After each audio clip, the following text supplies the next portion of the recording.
मेरी पूरे संसार में मैं उन तारीखों की घोषणा नहीं करना चाहता, क्योंकि आज का दिन जो है वो एक महापुरुष की उस तिथि का दिन है जब पूरा संसार एक नए वैभव की तरफ आगे बढ़ना शुरू हुआ। वो दिन हम मानते हैं कि पूरा संसार क्या, जब कोई शक्ति का प्रादुर्भाव होता है या उसका जाने का होता है, तो दोनों में, एक में खुशी होती है, एक में गम होता है। लेकिन महात्माओं के यहां कहा गया है कि महात्मा हमेशा मृत्यु से साक्षात्कार करते हैं, महात्मा हमेशा मृत्यु से साक्षात्कार करते हैं और वो हमेशा उसको अपने हाथ में लिए चला करते हैं। इसीलिए वो पूर्ण वैरागी होते हैं, पूर्ण सन्यासी होते हैं। उनमें किसी प्रकार वो निर्भय होते हैं, किसी प्रकार का कोई भय नहीं होता, क्योंकि मौत उनकी मुट्ठी में बंद होती है। जब तक वो नहीं चाहते इस मृतलोक से नहीं जा सकते। ये भारत का इतिहास रहा है, भारत की एक व्यवस्था रही है। आज भी बहुत से ऐसे कहा जाता है, देवी देवताओं में कहा जाता है कि आज भी अश्वत्थामा सा शरीर इस पृथ्वी पर अजर अमर है, हनुमान जी सा शरीर आज अजर अमर है, कुंती आज अजर अमर है।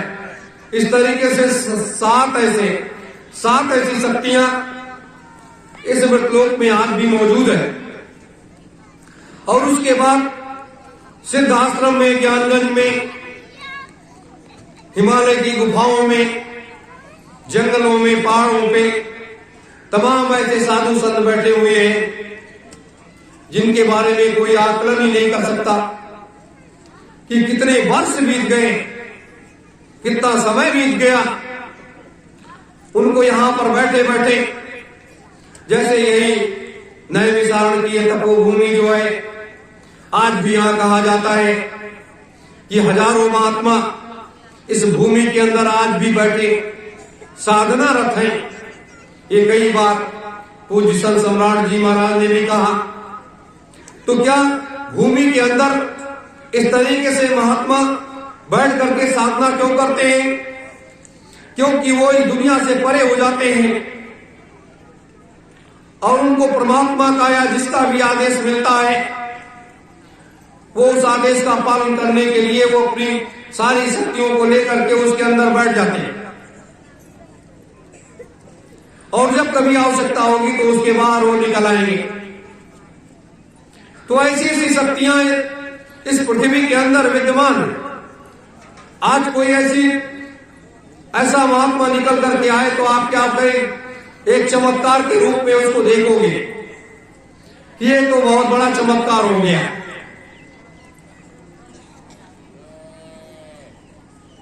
लेकिन कहा गया है कि चमत्कार को ही दुनिया नमस्कार करती है, वैसे नहीं। तो चमत्कार को दुनिया नमस्कार कैसे करेगी? वो भी समय आ रहा है, वो भी समय आ रहा है कि जब चमत्कार को दुनिया नमस्कार करेगी। तो गुरु एक सबसे बड़ी शक्ति का रूप है। उससे बड़ी शक्ति इस पृथ्वी पर कोई नहीं होती। गुरु से बड़ी शक्ति दूसरी कोई नहीं होती। लेकिन जो समय का सच्चा सद्गुरु होता है, उसी के पास वो सारी शक्तियां विद्यमान होती हैं, दूसरों के पास वो नहीं होता। वैसे कल भी मैंने बात कही कि जब इस पृथ्वी पर धर्म की हानि होने लगती है, अत्याचार पापाचार बढ़ जाता है, तब कोई ना कोई शक्ति इस मृतलोक में आती है और वो इसमें अमूल चूल बदलाव कर देती है। उसके लिए कई लोगों को कष्ट उठाना पड़ता है। जैसे परमात्मा को जब आना हुआ द्वापर में, तो कैसे वो आए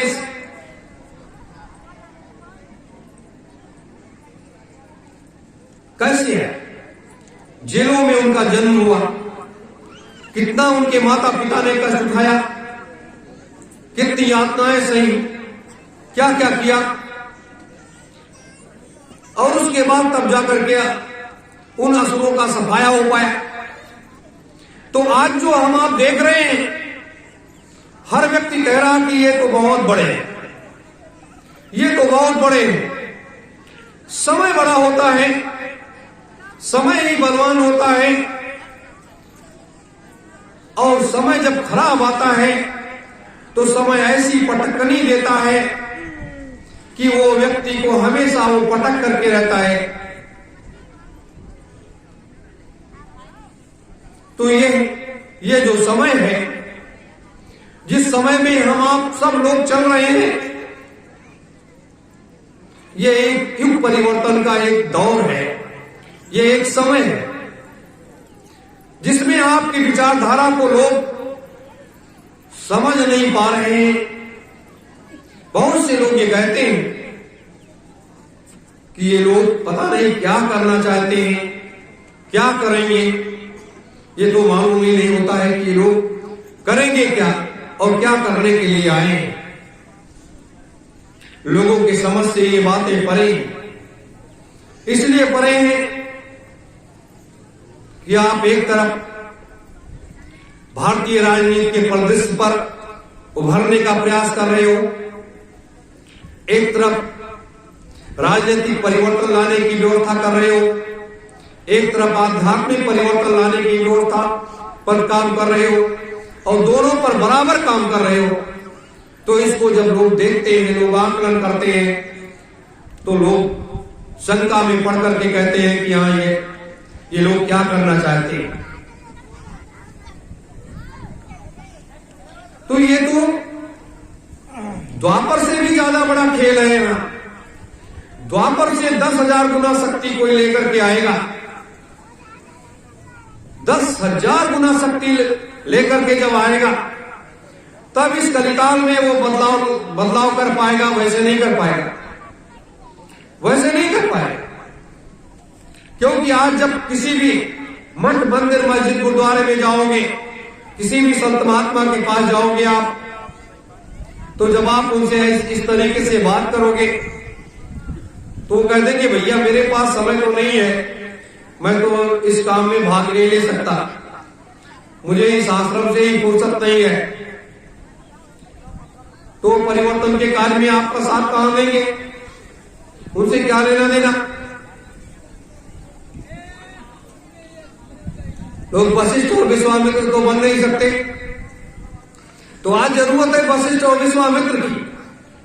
तो परम पूज्य महान संत सम्राट सुभाष जी, परम पूज्य बाबा जय गुरुदेव जी महाराज, ये दो ऐसी महाशक्तियां हैं जो कि हमारे मानव जीवन का एक बहुत बड़ा उदाहरण है, जिनके माध्यम से, जिनके आशीर्वाद से आप इस लड़ाई को जो लड़ने के लिए उतरे हो, ये लड़ाई उनके माध्यम से बताए रास्ते पर चलते हुए और आगे बढ़ते हुए इस लड़ाई को आसानी के साथ आप जीत सकते हो। लेकिन संघर्ष का पथ है, संघर्ष का रास्ता है।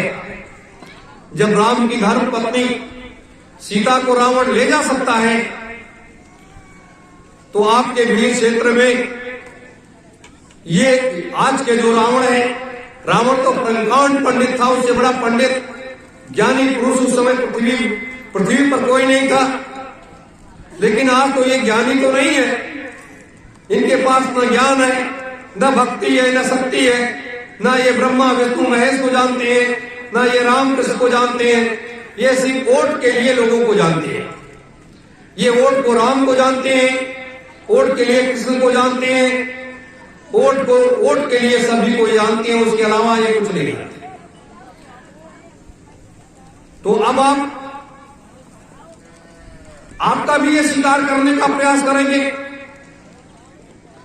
लेकिन इनका शिकार तो बना नहीं जा सकता, क्योंकि वहां महापुरुषों की छाया, उनका आशीर्वाद काम कर रहा है। जिस तरीके से राम लक्ष्मण सीता के साथ में वशिष्ठ और विश्वामित्र का आशीर्वाद काम कर रहा था, हजारों हजारों संत महात्माओं का आशीर्वाद काम कर रहा था,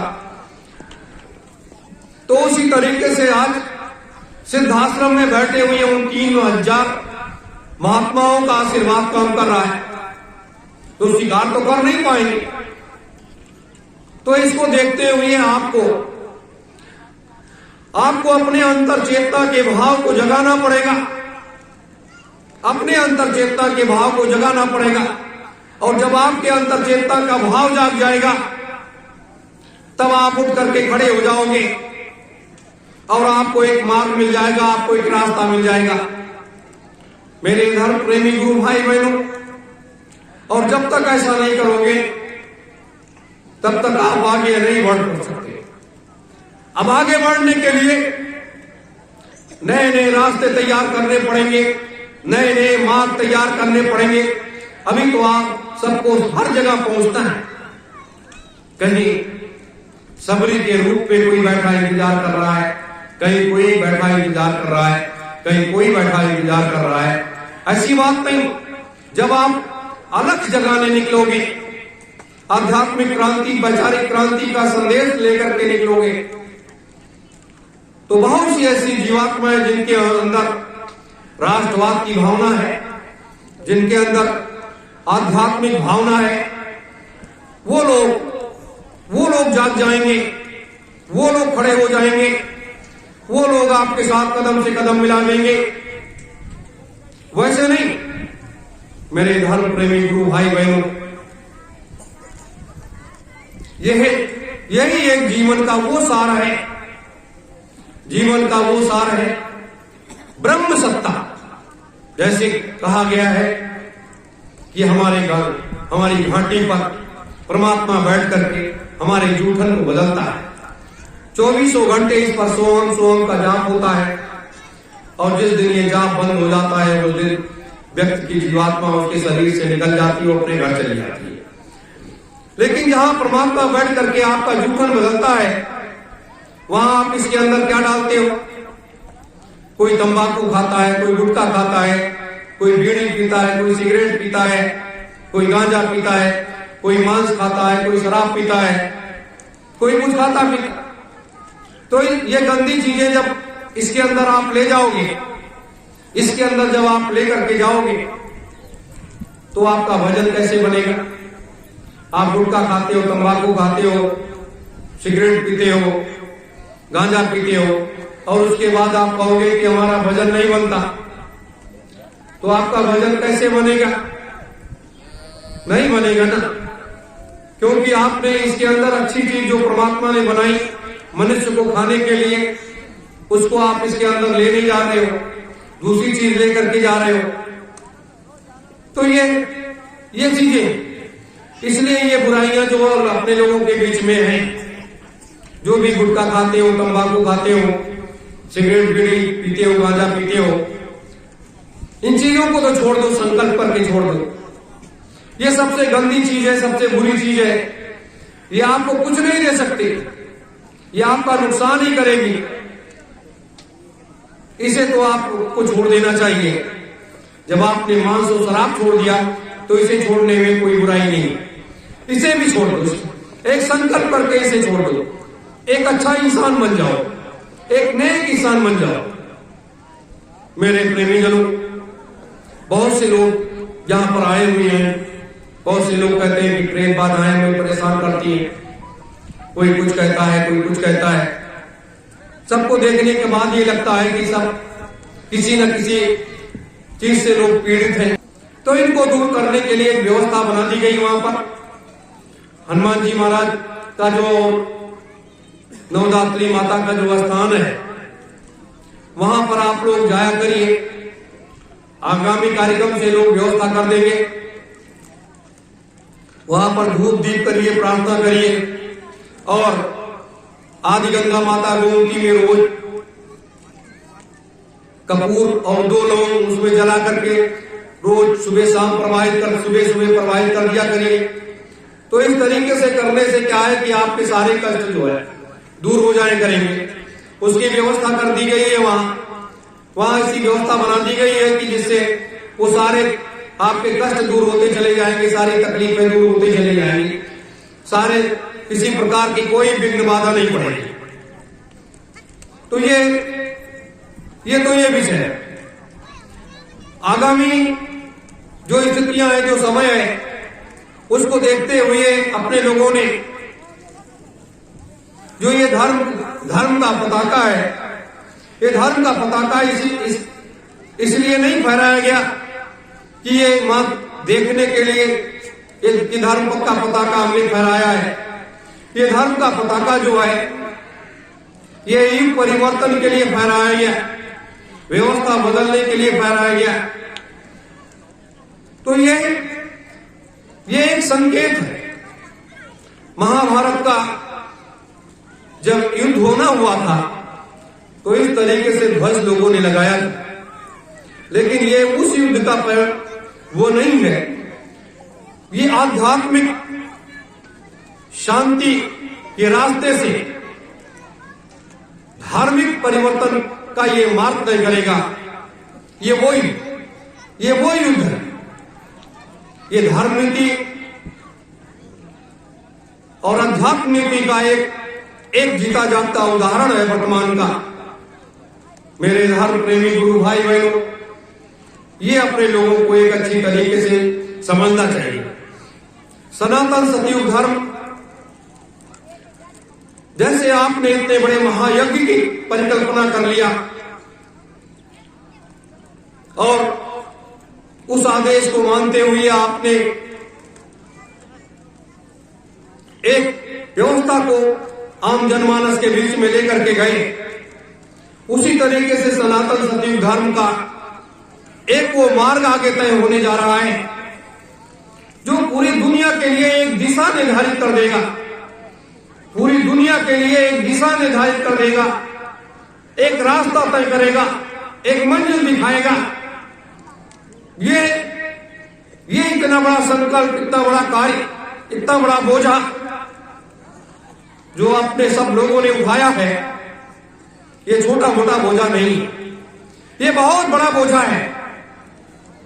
और इस बोझे को, ये युग परिवर्तन से भी बड़ा बोझा है कि दुनिया के सारे धर्मों को एक धर्म में लेकर के आकर के खड़ा कर देना, ये सबसे बड़ा कार्य है। इसकी समझ, सिर्फ समझ होनी चाहिए। बहुत से प्रेमी जन आते हैं, कहते हैं मुझे नामदान नहीं मिला। नामदान की भूख होती है लोगों के अंदर। नहीं, देखिए, नामदान देने का अधिकारी जो होता है वो गुरु होता है, महात्मा होता है। सबको नामदान देने का अधिकार नहीं होता है।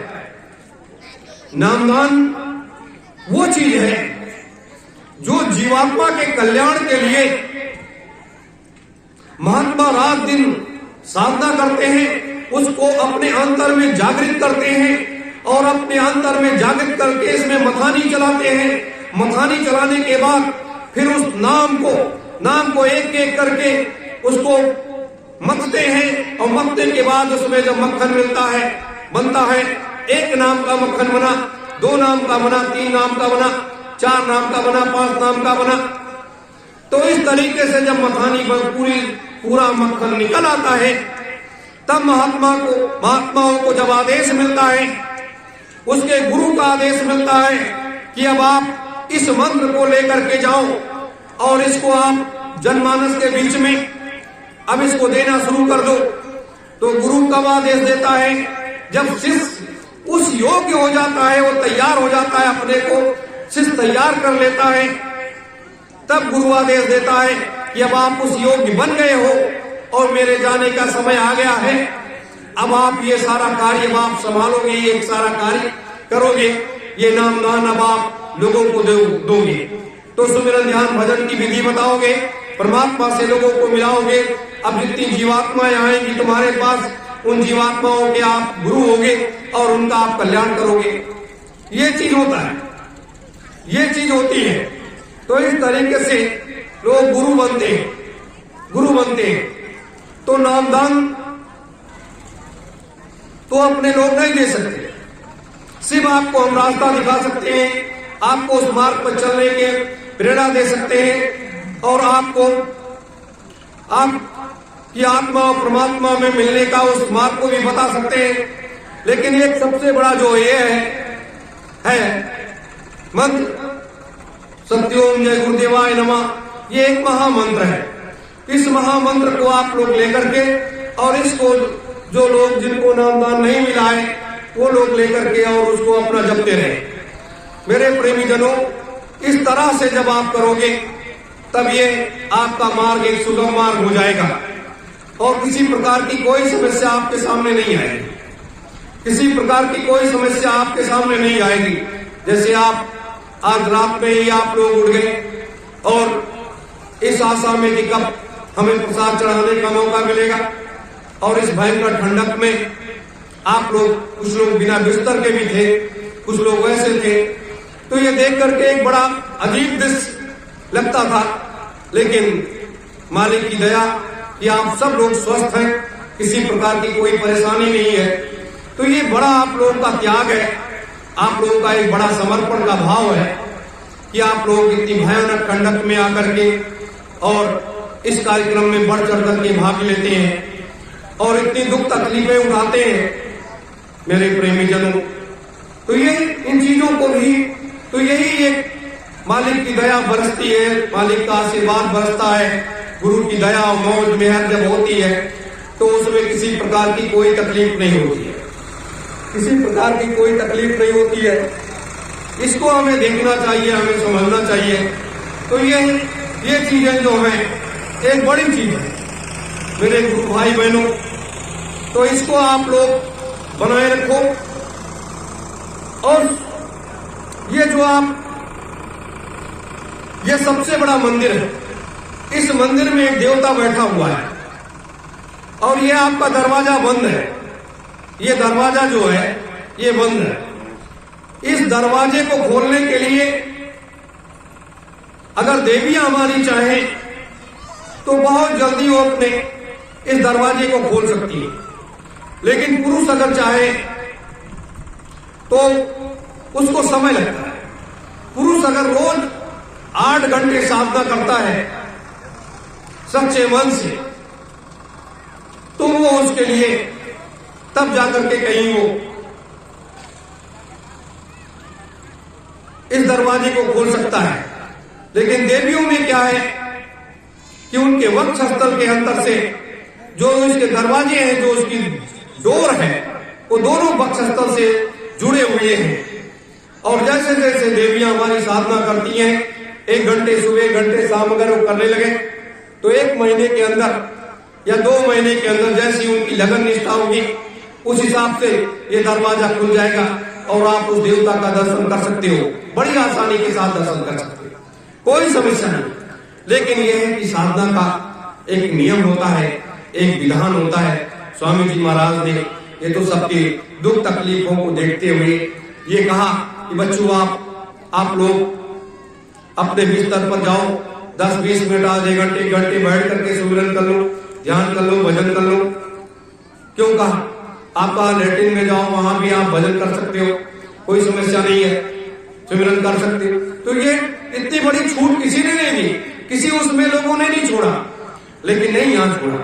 लेकिन नहीं, हमारी एक मर्यादा है, हमारी एक मर्यादा है कि हम लोग कहीं भी जब आप आराम से बैठोगे सुमिरन ध्यान भजन करने के लिए या किसी भी देवी देवता की साधना करने के लिए जब आप बैठोगे तो आप एकदम से शांत चित्त होकर के बैठोगे और शांत चित्त होकर के अपने इस नाभि से आप ऊपर की तरफ खिंचाव करोगे और खिंचाव करते करते करते करते जब आप दोनों नेत्रों के बीच में लाकर के आप स्थापित कर दोगे और वहां से फिर आप अपने तीसरे नेत्र के बीच में यहां लेकर के स्थापित करोगे और यहां स्थापित करके भी छोड़ दो, यहां स्थापित करके भी छोड़ दो। और इस तरीके से आप खिंचाव करते रहो, खिंचाव करते करते आपका बड़ी आसानी के साथ बन जाएगा। लोग कहते हैं मन नहीं रुकता, यह भी एक विधि, साधना की तमाम विधियां तमाम तरीके से है। हर संत महात्माओं का अलग अलग तरीका है, लोगों ने अलग अलग हिसाब से बताया है, तो उसको आप लोग कैसे करते हो, क्या करते हो, ये तो आप लोगों का विषय है। लेकिन नहीं, हम किसी की भी साधना करें, किसी भी देवी देवता की करें, किसी भी संत महात्मा की करें, जो सच्चे सद्गुरु हैं उनके बताए साधना करें, तो वो जो आया आपको एक सही दिशा देगा, सही बात देगा। मेरे प्रेमी जनों, मैंने आपको इसलिए बताया कि जिससे आपके अंदर किसी प्रकार का वो न रह जाए। और आज के दादा गुरु के पावन पुनीत भंडारे पर आगामी नए आदेश की प्रतीक्षा में आप लोग बैठे हुए हैं कि हमें अगला नया आदेश क्या मिलेगा, जिससे हम आगे का रास्ता तय करेंगे, आगे की मंजिल तय करेंगे। तो उस रास्ते को हमें तय करने के लिए अभी और आपको, और आज का ये कार्यक्रम अभी थोड़ा और आगे चलेगा। शाम को हो सकता है 1-2 घंटे का कार्यक्रम पुनः चलाया जाए, जिससे आपको एक विस्तृत जानकारी आपको दी जाएगी और नया आदेश भी आपको कार्य करने का मिलेगा।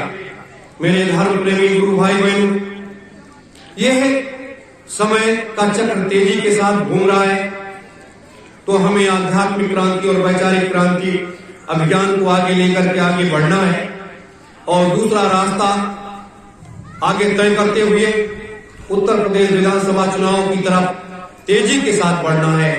और ये उत्तर प्रदेश विकास संकल्प पत्र जो है, ये आप घर घर में पहुंचाना है और इसके संदेश को आपको लेकर के जाना है। एक संदेश और है कि 23 जनवरी का कार्यक्रम जो है, ये निर्णय लिया गया है कि लखनऊ के परिवर्तन चौक पर किया जाएगा। इस बार परिवर्तन चौक पर किया जाएगा। नेताजी सुभाष चंद्र बोस जी का ये जन्मदिन है। नेताजी सुभाष चंद्र बोस का जन्म 23 जनवरी 1897 को हुआ था और जब से ये संगठन बना तब से उनका जन्मदिन बड़े धूमधाम के साथ हम लोग मनाते चले आ रहे हैं। तो इस बार परिवर्तन चौक पर, जहां पर नेताजी सुभाष चंद्र बोस की एक बड़ी सी प्रतिमा लगी हुई है, वहां पर इस कार्यक्रम का आयोजन किया जाएगा और वहां पर भारी संख्या में सभी लोगों को वहां पर पहुंचना है और वहां पर आपको विस्तृत अलग कार्य मिलेंगी। और उसके पहले 20 तारीख से लगातार दौरे पर सभी जिलों में कार्यक्रमों का आयोजन किया जाएगा। इस आध्यात्मिक क्रांति वैचारिक क्रांति अभियान को लेते हुए हर जनपदों में ये कार्यक्रम चलाया जाएगा। मेरे साथियों, तो इन सारे चीजों को देखते हुए आप सब लोगों को लग करके अभी से तैयारी में जुट जाना है, अभी से तैयारी में जुट जाना है।